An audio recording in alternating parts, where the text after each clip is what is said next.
Pjesi dukej Grida Duma me fustan të bardhë. Grida Duma, një nga figurat më të njohura në politikën dhe mediat shqiptare, ka tërhequr vëmendjen e ndjekësve me një paraqitje plot stil dhe hijeshi. Duma, gjatë një prezantimi, është shfaqur me një fustan të thjeshtë të bardhë, ku ka marrë komente shumë pozitive nga ndjekësit. Ajo ka treguar se ngjyra e bardhë është një nga më të preferuarat e saj.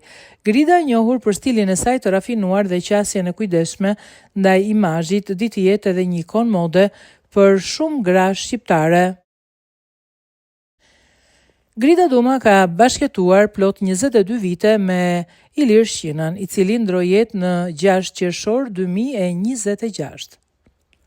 Diplomati Ilir Shqina u shua nga jeta ditën e premte. Ai mbetet një personazh i njohur në Shqipëri kryesisht për angazhimet e tij profesionale dhe kontributin në fushën e mediave dhe komunikimit. Ai ka punuar në sektorin e gazetarisë dhe ka qenë tepër aktiv në projekte nisma që lidhen me zhvillimin e medias dhe kulturës në Shqipëri. Gjithashtu, Ilir Shqina ka qenë i përfshirë edhe në disa aktivitete shoqërore dhe ka marrë pjesë në debate publike për çështje të ndryshme sociale. Ai u nda para kohë nga jeta në 6 qershor 2025. Ish çifti kanë edhe një fëmijë, Darienin.